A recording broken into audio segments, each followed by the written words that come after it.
네, 반갑습니다.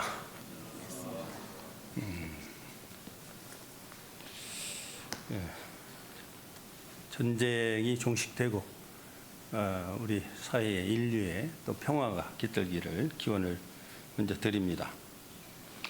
그리고 오늘 심고문이 너무 좋아가지고 제가 좀 마음이 한결 좀 편하고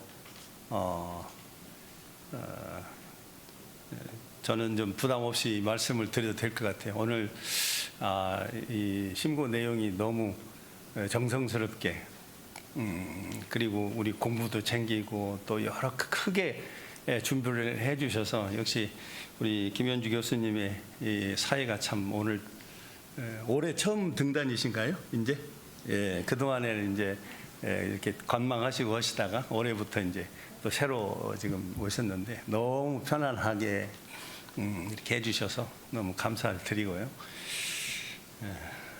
종종 나오시죠? 네. 네. 저는 주말 이야기를 좀 하면서 감각감상을 좀 나누려고 생각을 합니다. 여러분들은 이제 주말을 어떻게 보내시는지 좀 궁금하기도 하고요. 많은 일 속에 있기 때문에 사실은 주말이 대부분 업무에 바쁜 분들은 기다려지기 마련이죠. 이제 열심히 한 주 동안 일하다가 또 가족들과 함께 시간을 보내기도 하고 또 야유회를 여러분들 보내기도 하고 또 쉬시는 분들도 있을 것 같고 또 취미 생활을 또 하시는 분들도 있고 또 일주일 만에 한 번씩 대청소를 하시는 분도 있더라고요, 보니까. 또 어떤 분들은 이제 시골 가서 농사 짓고 오시기도 하고 다양하게 우리 삶이 다양한 것처럼 각자가 가지고 있는 그 관심도 좀 다양한 것으로 이렇게 볼 수가 있습니다. 아무튼 뭔가를 하시든 뭐 집에서 쉬시는 것도 휴식이고 그러니까 그 시간이 의미가 있기를 바라는 입장에서 생각을 해보면 저도 주말에는 시골에 좀 가려고 표준을 세우고 있지만 한 평균 3주에 한 번 정도나 밖에는 못 가고 또 시골에 가지 않을 때는 저는 주말에 이제 주로 테니스 운동을 하면서 시간을 보내고 있습니다. 그리고 시골을 가려고 매주 가려고 사실은 표준을 세우고 있지만은 3주에 한 번 정도나 밖에 갈 수가 없는 상황은 이제 또 가족이 같이 시간을 맞춰서 가야 되기 때문에 더 어려운 것 같아요. 시골에 집을 짓고 다닌 지가 한 10년 됐습니다, 벌써. 그런데 이제 시골은 일반 주택이기 때문에 관리가 참 손이 굉장히 많이 가요, 보니까. 그래서 이제 마당 한쪽에 이제 뭐 감나무도 심고 묘목 사다가 감나무도 심고 또 이제 사과나무도 심고 뭐 이제 소나무도 키우고 이렇게 이제 그냥 소소한 일상에서 그런 지금 나무를 키우고 있는데 한 10년이 되니까 제법 컸어요. 묘목을 갖다가 조그마한 걸 사다가 이렇게 심었기 때문에 그 자라나는 걸 보면은 이 세월을 알 수가 있고 많은 그 감각이 사실은 거기서 얻을 수가 있습니다. 한 6, 7년 정도는 묘목을 심어가지고 이 수영을 잡고 또 나무가 이렇게 성장하도록 공을 들이고 하다가 한 3, 4년 전부터는 이제 열매가 열기 시작을 하더라고요. 그래서 알맹이를 키우려면은 이 꽃눈을 솎아 주어야 되고 또 영양이 집중되어서 열매가 솎아 주어야 열매가 커지는데 그냥 놔두면은 다 쫑알쫑알 이렇게 조그맣게 딸랑딸랑 붙어 있게 돼요. 그래서 그동안 제가 이제 과감하게 제가 전지를 그동안 해왔습니다. 그런데 재작년에 좀 욕심을 내서 과하게 전지를 한다고 했더니 너무 싹둑 잘났다고 그래요. 그래가지고는 수확이 하나도 없이 한 해를 보냈습니다. 그래서 1년은 전지를 안 하고 그냥 놔두라고 그러더라고요. 그래서 놔뒀더니 작년에는 제법 이제 수확이 열어서 좀 재미를 봤습니다. 그 지난 2월에 시골에 가니까 또 잔가지가 굉장히 무성하게 벌써 겨울 사이에 올라와 있더라고요. 그래서 전지를 해야겠다 생각을 했더니 그렇게 한 해 망친 해가 있기 때문에 우리 집주인 마님께서 그 전문가가 해야지 그 초짜가 가면 안 된다고 저한테 이제 그렇게 얘기를 하는 거예요. 그러면서 아무나 자르면 안 된다. 그래서 그동안 한 10년 동안 내가 해왔는데 그 한 해 실수해서 전지가 과일이 안 열었다고 해가지고 그거 하지 말라고 전문가가 해야지 왜 초짜가 이렇게 하냐 그러면서 저를 완전히 기를 죽이더라고요. 그래서 제가 생각할 때 내 전지 실력을 아주 우습게 보는구나 그렇게 생각을 했습니다.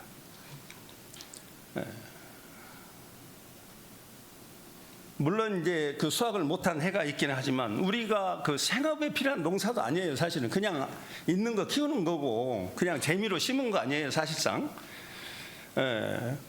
그런데 설사 또 망쳐서 좀 안 열리면 또 어때요? 사실은 뭐 농사도 아니고. 응? 그리고 잘못되면 또 한 해 1년 기다리면 되지 않습니까? 그런데 그러면 앞으로 저보고 전지를 하지 말라고 그러면은 앞으로 매년 전지를 할 때마다 그러면 전문가를 부를 건가? 제가 이제 그 생각이 의문이 들었어요. 차라리 한두 해 망치더라도 저는 자주 해보면서 내가 실력을 키워야 제가 평생 자력으로 할 거 아닙니까? 나보고 하지 말라는 것은 이건 집주인이 뭔가 잘못 생각을 하고 있는 게 아닌가. 저는 그 생각을 제가 했습니다. 그래서 집주인이 마침 산책을 나갔어요. 집에 없길래 그 사이에 제가 나무를 감나무, 사과나무, 소나무까지 전지를 다 했습니다.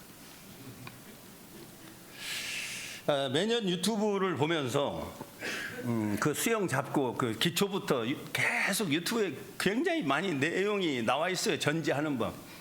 그런데 그 영상으로 보는 거 하고 그거 다 알 것 같은데 막상 전지 가위를 들고 나무 앞에 서면 굉장히 좀 이렇게 망설여지는 때가 많습니다. 사실은 실질적으로 하려고 해보면 좀 어려움이 있고 부담이 있어요.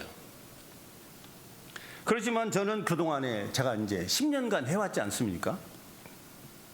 그런데 잘못 잘랐다고 해도 어쩔 수 없어요. 이제 또 한 해 기다리면 되니까. 그리고 이미 잘랐기 때문에 뭐 다시 뭐라고 해도 본드로 붙일 수도 없는 상황이고. 그 오후 되니까 정말 그 전지하시는 분이 오셨더라고요. 벌써 그 업자를 부른 거예요. 그 나무 그 한 몇 개 안 되는 걸 가지고 업자를 부른 거예요. 인근에 과수원 하시는 분이 이제 오셨습니다. 그 이미 나무는 다 제가 전지를 했고 전문가는 오셨고 또 저를 바라보는 집주인의 시선은 눈총은 따갑고 하지만 저는 당당히 말했습니다. 제가 경험을 해봐야 할 것 같아서 직접 잘랐다 이렇게 실토를 제가 했습니다. 그러면서 잘 가르쳐 주시라고 말씀을 드렸어요. 전문가가 봤을 때 훌륭하지는 않지만 보통 이상은 됩니다. 그러시면서 나머지 부분을 전문가가 이렇게 손을 해서 전지를 하는데 하고 보니까 굉장히 역시 달라요. 그리고 하는 과정에서 자르면서 이제 가르쳐 주는 거예요. 이게. 그래서 저는 그런 전문가를 모시고 전지를 배우기는 사실 그날이 처음이었습니다. 10년간은 유튜브 선생님들을 모시고 했지만은 현장에서 직접 그렇게 가르침을 받기는 제가 처음이었어요. 그분이 하시는 말씀이 아, 이거 과감히 잘라도 됩니다. 이거 망치면 그 다음에 또 나와요. 그러더라고요. 그래서 이 과정에서 제가 느낀 점이 있습니다. 전지하러 오신 분의 그 여유 있는 그 포스, 농사지 있는 분이지만은 그 여유 있는 달관의 그 포스하고 그분이 가지고 있는 그 시간관, 아, 또 옵니다. 내년 안 되면 내명년에 또 옵니다. 이 여유 있는 말씀을 제가 굉장히 아주 의미 있게 제가 들었습니다.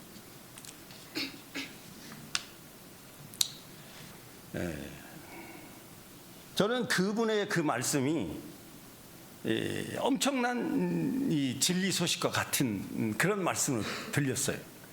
제가 이미 잘랐기 때문에 어떤 두려움을 무릅쓰고 땅감 눈총을 무릅쓰고 버티고 있는데 그분이 하신 말씀이 굉장히 힘이 되더라고요. 괜찮습니다. 실패하면 내년 안 열면 내명년에 또 엽니다. 그 원리를 경험적으로 터득하지 않으면 나올 수 없는 그분의 그 태도에, 여유 있는 태도에 제가 존경심이 났습니다. 그와는 대조적으로 저는 우리 그 집주인의 태도에 대해 상당히 제가 불만을 좀 가졌습니다. 한 번 실패를 했더라도 또 해보세요. 또 해보면 됩니다. 이렇게 얘기를 해야 제가 평생 제가 헌신하고 그 일을 할 거 아닙니까? 그렇게 생각하는, 하지 말라고, 전문가가 해야지, 초짜들은 하지 말라고 그렇게 하는 거에 대해서 제가 이게 아닌데 하고 마음속에 좀 상처가 되더라고요. 보니까 한 번 실수를 했으니 너는 이제 하지 마. 이런 사람을 만약에 제가 상사나 동료로 같이 산다면 저는 저 같은 스타일은 좀 힘들 것 같아요. 사고치기 좋은 스타일의 적극성을 제가 가지고 있기 때문에.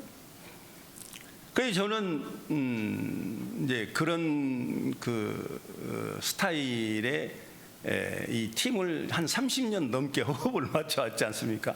그래서 저는 잘 비록 버티는 편이에요. 그런데 운동을 하면서도 보면은 저는 이제 테니스를 주로 이제 복식을 주로 우리들은 하기 때문에 그 복식을 하다 보면 그 공격을 해서 끝내야 될 때가 있어요. 그런데 공격할 때 욕심이 들어가기 때문에 실수가 나올 수가 있어요. 그러면 그 파트너가 그 실수에 대해서 괜찮아요, 좋아요, 아주 나이스 트라이 하면서 자, 하여튼 적극적으로 하시라고 이렇게 하면은 좀 부담도 없고 또 기회가 되면 더 할 수가 있는데 그런 거 하지 마. 예? 그런 거 하지 마. 넘겨. 그러면은 그날은 베리는 거예요. 그냥. 그런 사람이 있어요. 그런데 이제 후배가 예를 들어서 그냥 넘겨요. 그렇게 하진 않잖아요. 그냥 넘겨, 저한테 그냥 넘겨 하는 것은 전부 다 우리의 선배들이 그냥 넘겨줘. 위험하게 하지 말고. 근데 그렇게 얘기를 한단 말이에요.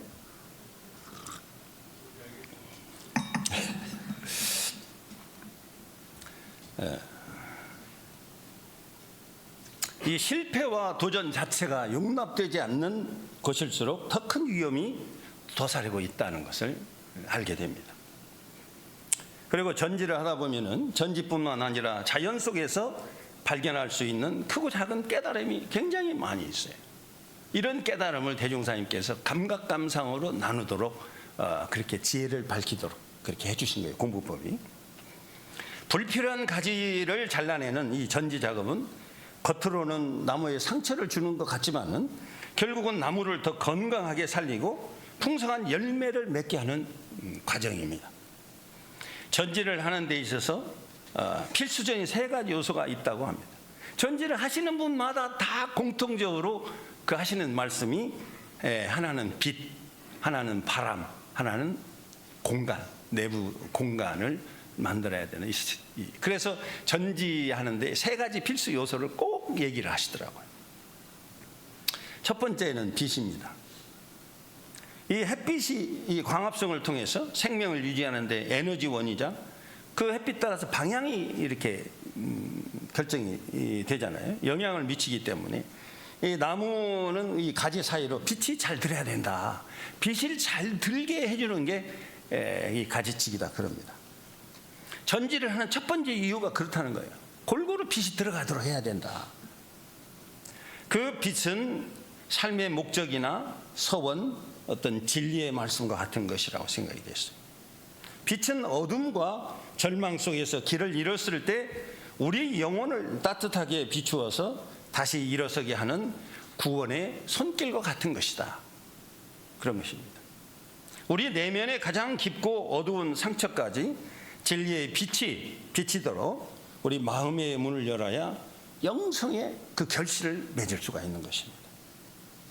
마음의 문을 닫아 놓으면 그 빛은 들어갈 수가 없어요. 문을 닫아버린 한은 그 빛을 들어갈 수가 없어요. 빛이 없는 인생은 어둠과 우울과 절망이 찾아옵니다.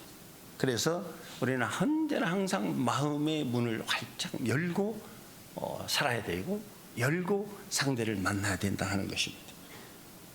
바다로 모든 물들이 모이지만 그 물이 썩지 않고 자정 능력으로 정화해서 수많은 생명들이 살 수 있는 것은 3.5%의 그 염도 때문이라고 합니다.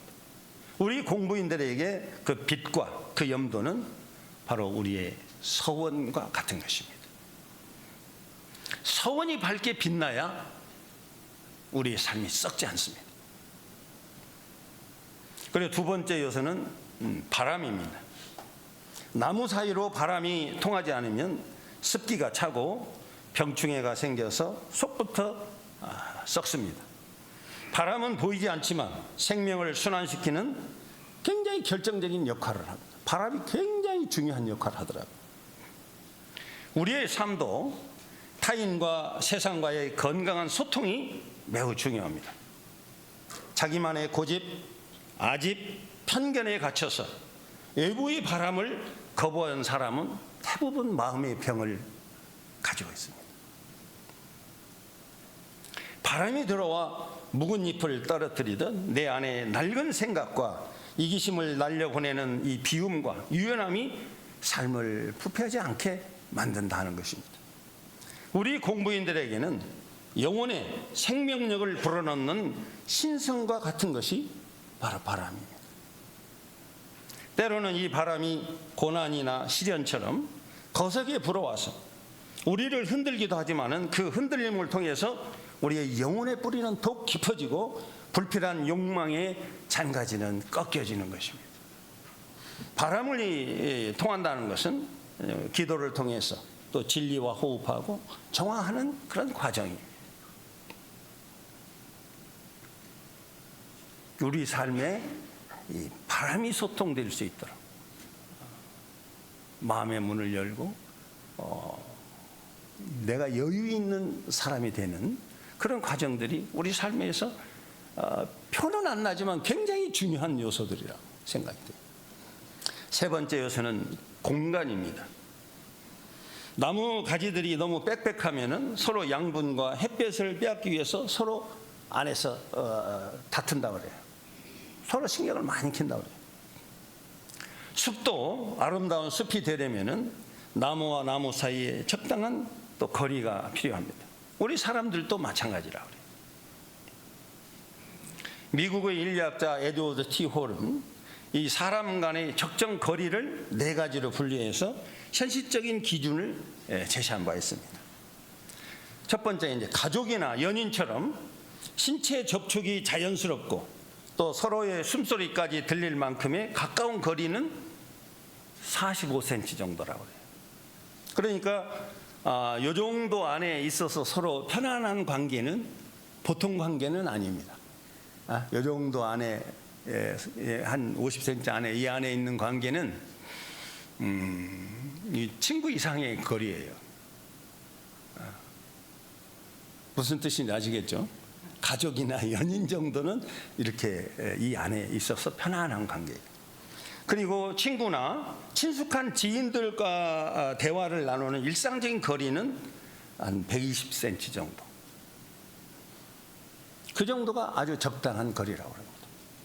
그리고 세 번째, 업무적인 대화나 공식적인 거리. 우리가 말하는 사회적 거리는 보통 3.6m인데 평균 180에서 2m 정도 사이가 가장 사회적 거리로 적당한 거예요. 코로나 때 우리가 거리를 얼마 뒀죠?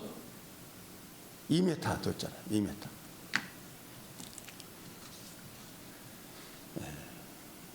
그런 거리가 굉장히 편안하고 적당한 거리예요. 그 안으로 너무 깊이 들으면 부담스럽다는 거예요. 별로 안 친한데 막 가까이 막 붙어가지고 얘기하게 되면 부담스럽잖아요. 그런 거 똑같은 거예요. 또 강연이나 연설 무대 위에 사람과 대중 사이의 거리는, 이 거리는 3.6m 정도라고 이 홀이 얘기를 한 겁니다. 그리고 쇼펜하우어는 심리적 거리로 너무 멀면 외롭고 또 너무 가까우면 서로에게 상처를 입히게 된다면서 이 고슴도치 딜레마를 얘기를 한 겁니다. 추운 겨울 고슴도치들은 온기를 나누기 위해서 모여들지만 이 서로 이 가시에 찔려서 또 떨어졌다가 또 추우니까 모였다가 그러다 보면 적정한 서로 찔르지 않으면서 그 온기를 유지할 수 있는 적정한 거리, 그거를 서로 이렇게 만들어낸다고 합니다. 그게 고슴도치 딜레마라는 얘기입니다. 우리 삶에서 공간은 내 마음을 들여다볼 수 있는 고독과 성찰의 공간이에요. 현대인들은 일과 어떤 관계와 정보에 너무 빽빽하게 들어서 있어요. 그 안에 들어가 있습니다. 그렇기 때문에 내가 나로서 온전히 숨 쉴 수 있는 자유의 공간, 케렌시에 같은 그런 공간이 필요하다라고 하는 것입니다. 가지치기에 있어서 가장 큰 지혜는 겉보기에만 화려하고 성장이 빠른 웃자란 가지, 이것을 도장지라고 말을 하더라고요. 도장지. 도장지는 헛될 도자더라고요. 그 다음에 긴 장자, 가지지자. 그래서 쓸데없이 길게 자라난 가지가 도장지에, 나무 보면 전지해놓고 잘라놓은 거 보면 막 쭉쭉쭉 올라가는 이런 가지들 많이 보셨죠? 그런 것을 도장지라고 부릅니다. 도장지는 잎이나 열매를 맺는 데 쓰여야 할 영양분을 혼자 독차지하고 위로만 솟아오르는 가지를 말합니다. 생명력이 가장 왕성해 보이지만 나무 전체의 입장에서는 불필요한 존재가 됩니다. 나무의 귀한 양분을 과도하게 독차지하고 위로 무성하게 자라나 나무 안쪽으로 들어오는 햇빛을 가리고 바람이 통하는 것을 막습니다. 그러면 결국 다른 가지들의 성장을 방해하고 병해충이 생기기 쉽고 또 그런 환경을 만들어요. 그래서 나무 전체의 균형을 망가뜨린다 하는 것입니다. 열심히 자라는데 그것이 조화롭지 못한다든지 또 함께하지 못하면서 자기만 너무 돋보이려고 한다든지 그런 것들은 결국은 전체적인 균형을 망가뜨리고 조직과 단체와 팀워크를 해친다 하는 거예요. 전지를 할 때 가장 먼저 자르는 것이, 수영을 잡는 데 있어서 가장 먼저 자르는 것이 도장지부터 자르고 그 다음 전지를 하게 됩니다. 가지치기는 이 탐욕의 절제와 비움을 통한 영적인 성장이라 할 수 있습니다. 무성하고 엉켜있는 잔가지들은 우리 내면에서 끊임없이 자라나는 탐욕과 집착을 상징합니다. 그런 욕망들이 결국은 우리 내면의 빛을 가리고 우리 영혼을 물들게 하는 것입니다. 가지를 쳐내는 아픔은 내 안의 욕망을 끊어내고 마음을 정화하는 수행의 과정과 같습니다. 가지치기는 빛이 들어오고 바람이 통할 수 있는 여유 공간을 내 삶에 주도적으로 만들어내는 그런 작업이에요. 그래서 그 공간에 진리와 은혜가 머물 수 있도록 그 공간을 만들어줘야 한다는 것입니다. 끝으로 이제 그 1분 남았기 때문에 그 나무에 그 꽃눈이 텄을 때에 어떤 것을 키워야 되고 어떤 것을 따내야 되는가가 중요한 선택이 하나고요.